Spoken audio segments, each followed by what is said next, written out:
여러분은 혹시 이런 경험이 있으신가요? 아침에 일어났을 때 방금 전까지 생생했던 꿈이 마치 수십 년을 산 것처럼 길고 복잡했던 적 말입니다. 꿈속에서는 분명 오랜 시간이 흘렀는데 현실에서는 고작 몇 시간, 어쩌면 몇 분밖에 지나지 않았던 그 이상한 경험. 오늘 우리가 함께 들여다볼 사자성어 한단지몽은 바로 이런 경험에서 출발합니다. 한단지몽, 한단이라는 곳에서 꾼 꿈이라는 뜻이죠. 그런데 이 꿈이 왜 2000년이 넘도록 중국과 한국, 일본을 넘나들며 회자되는 걸까요? 단순히 꿈 이야기라면 이렇게 오래 기억될 리 없습니다. 이 속에는 인간의 욕망과 허무, 그리고 인생의 덧없음에 대한 깊은 통찰이 담겨 있기 때문입니다. 지금부터 당나라 시대로 거슬러 올라가 한 젊은이의 특별한 꿈 이야기를 들려드리겠습니다. 때는 당나라 현종이 다스리던 개원 7년, 서기 719년의 일이었습니다. 한단.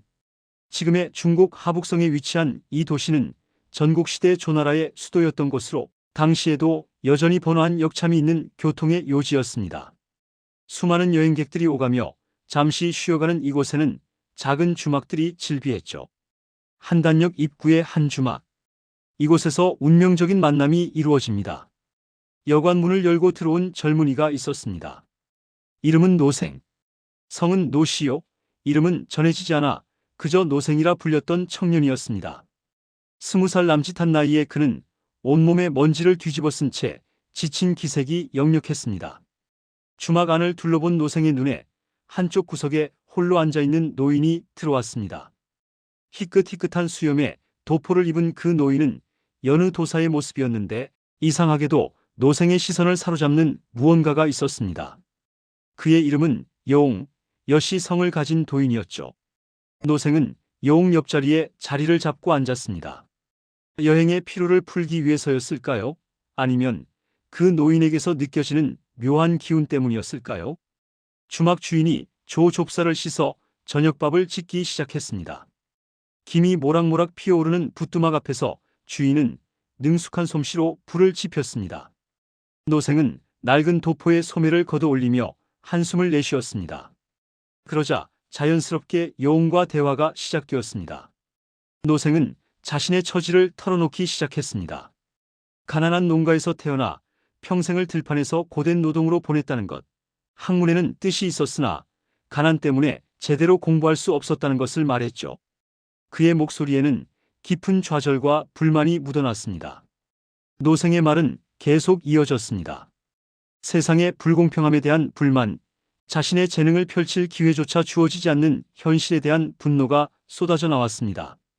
그는 왜 자신은 넓은 저택에서 비단 옷을 입고 높은 벼슬을 하며 살 수 없는지, 왜 이렇게 초라한 옷을 걸치고 먼지 풀풀 나는 길을 떠돌아야 하는지 한탄했습니다. 여옹은 묵묵히 그의 말을 들어주었습니다. 노생의 이야기가 끝나자 여옹은 잠시 생각에 잠기는 듯 했습니다. 그리고는 품속에서 무언가를 꺼냈습니다. 그것은 베갯잎이었습니다. 하지만 평범한 베개가 아니었습니다. 푸른 빛이 감도는 도자기로 만든 베개였는데 양쪽 끝에 구멍이 뚫려 있었습니다. 그 구멍에서는 은은한 빛이 새어나왔죠. 여옹은 노생에게 이 베개를 권했습니다. 피곤하니 잠시 이 베개를 베고 쉬어보라고 말입니다. 노생은 이상하다는 생각이 들었지만 워낙 피곤했던 터라 그 말을 따르기로 했습니다. 노생이 그 신비한 베개에 머리를 대는 순간 놀라운 일이 벌어졌습니다. 베개 양쪽의 구멍이 점점 커지기 시작한 것입니다. 처음에는 바늘구멍만 했던 것이 점점 넓어지더니 어느새 문만큼이나 커졌습니다. 노생은 그 빛에 이끌려 마치 최면에 걸린 것처럼 구멍 속으로 들어갔습니다. 그리고 그대로 깊은 잠에 빠져들었습니다. 눈을 뜬 노생은 낯선 곳에 서 있었습니다. 아니, 정확히는 자신의 집이었습니다. 하지만 아침에 떠나온 그 초라한 집이 아니었습니다. 기둥마다 화려한 단청이 칠해져 있고 마당은 넓고 깨끗하게 정돈되어 있었습니다. 더욱 놀라운 것은 자신의 모습이었습니다. 남루했던 옷은 온데간데 없고 최고급 비단으로 지은 화려한 옷을 입고 있었습니다. 손을 들어보니 고운 옥으로 만든 반지가 손가락마다 끼워져 있었습니다.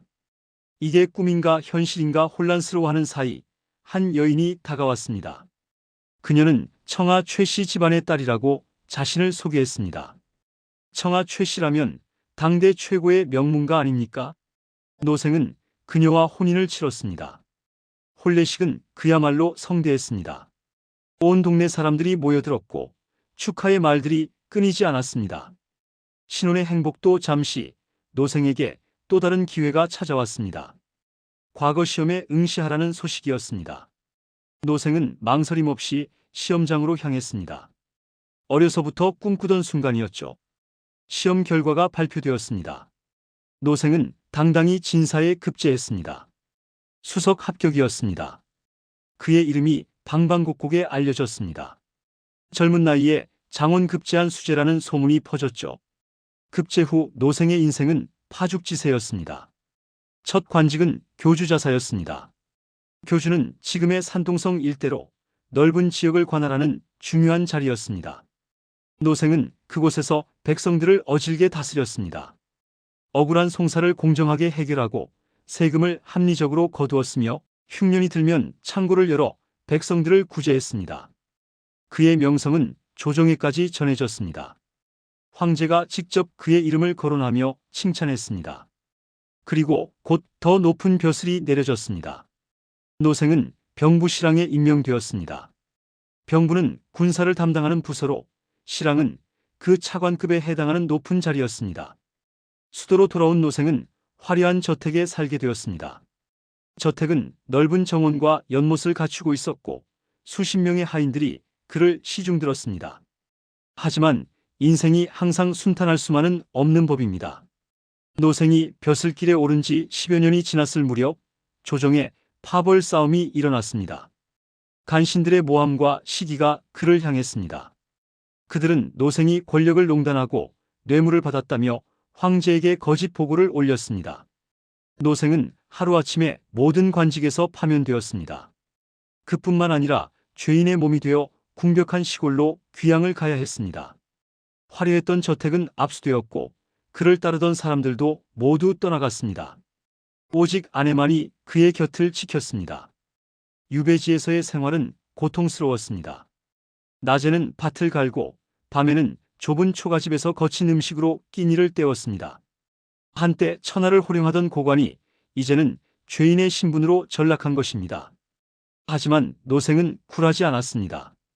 유배지에서도 학문을 놓지 않았고 선정을 베풀던 때의 초심을 잃지 않았습니다. 그는 가난한 백성들을 도왔고 마을의 어린아이들에게 글을 가르쳤습니다. 세월이 흘렀습니다. 3년, 5년. 노생의 결백함을 믿는 옛 동료들이 하나둘 목소리를 내기 시작했습니다. 그들은 꾸준히 노생의 억울함을 황제에게 상소했습니다. 마침내 진실이 밝혀졌습니다. 노생을 모함했던 간신들의 거짓이 드러난 것입니다. 황제는 크게 노하여 간신들을 처벌했습니다.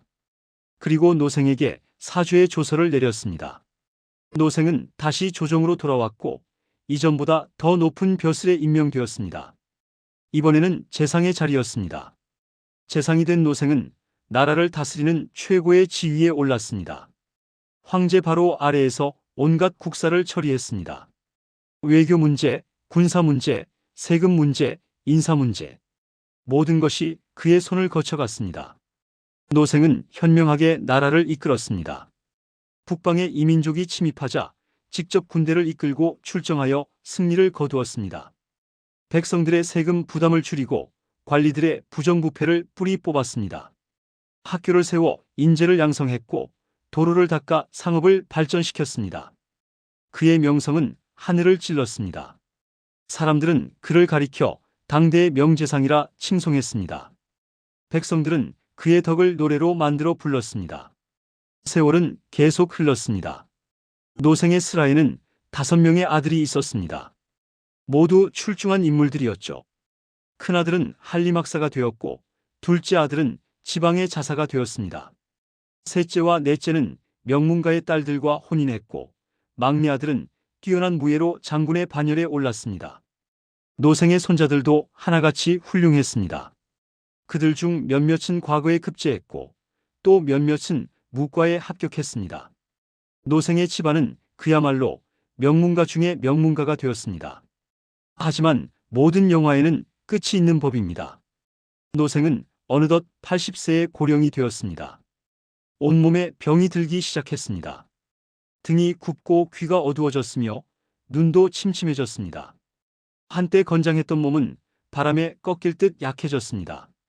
노생은 자신의 인생을 되돌아보았습니다. 가난한 농가의 아들로 태어나 천하의 재상이 되었으니 이보다 더 큰 영광이 어디 있겠습니까? 명예도 얻었고 부귀도 누렸으며 자손도 번창했습니다. 하지만 이상한 일이었습니다. 마음 한구석이 공허했습니다. 이 모든 것이 무슨 의미가 있는가 하는 생각이 들었습니다. 권력도 명예도 부귀도 결국은 한낱 덧없는 것이 아닌가. 마침내 그날이 왔습니다. 노생은 침상에 누워 가족들에게 둘러싸인 채 눈을 감았습니다. 편안한 죽음이었습니다. 자손들의 울음소리가 저택 안을 가득 채웠습니다. 그런데 손님, 밥이 다 되었습니다. 주막 주인의 목소리에 노생은 깜짝 놀라 눈을 떴습니다. 여기는 어디인가? 화려한 저택도 슬퍼하는 자손들도 없었습니다. 그는 여전히 한단역의 낡은 주막 안에 있었습니다. 옆에는 여웅이 미소를 지으며 앉아 있었고 부뚜막에서는 이제 막 밥이 다 된 모습이었습니다. 노생은 황급히 자신의 몸을 살폈습니다. 비단옷은 온데간데 없고 여전히 낡은 도포를 입고 있었습니다. 손가락에 옥반지도 없었습니다. 자신은 여전히 그 가난한 청년 노생이었습니다. 부뚜막을 바라보니 주인이 방금 불을 지펴 밥을 짓기 시작한 참이었습니다. 쌀을 씻고 불을 지펴 밥을 짓는 시간이 얼마나 걸립니까? 기껏해야 한 시진 2시간 남짓입니다. 노생은 멍하니 주위를 둘러보았습니다. 꿈이었습니다. 모든 것이 꿈이었던 것입니다. 진사급제도, 재상의 자리도, 5명의 아들도, 80년의 부귀영화도 모두 한단의 주막에서 밥 짓는 동안 꾼 한바탕 꿈에 불과했습니다. 노생은 한참 동안 말을 잇지 못했습니다. 꿈속에서 느꼈던 모든 감정이 생생했습니다. 급제의 기쁨, 승진의 환희, 유배의 고통, 복귀의 감격, 자손들의 성공, 그리고 죽음 앞의 허무함까지. 여웅이 조용히 물었습니다. 이제 인생의 영역이 무엇인지 알겠느냐고. 노생은 깊이 고개를 숙였습니다. 그는 이제야 깨달았습니다. 자신이 그토록 갈구하던 부귀영화가 얼마나 덧없는 것인지를. 권력도 명예도 재산도 결국은 한바탕 꿈과 같은 것임을. 노생은 여웅에게 깊이 절을 올렸습니다. 그리고 감사의 말을 전했습니다. 만약 이 꿈을 꾸지 않았다면 자신은 평생을 부귀에 대한 욕망에 사로잡혀 살았을 것이라고. 하지만 이제는 알았다고. 진정으로 중요한 것이 무엇인지를. 여웅은 빙그레 웃으며 말했습니다. 내가 이제야 깨달았으니 다행이라고. 인생이란 긴 듯 짧고 짧은 듯 긴 것이며 영화도 한때요 고통도 한때라고. 중요한 것은 욕망에 사로잡히지 않고 본래의 마음을 지키는 것이라고. 노생은 밥을 먹지도 않고 주막을 나섰습니다. 그의 발걸음은 가벼웠습니다. 이제 그는 부귀를 쫓아 헤매지 않아도 되었습니다.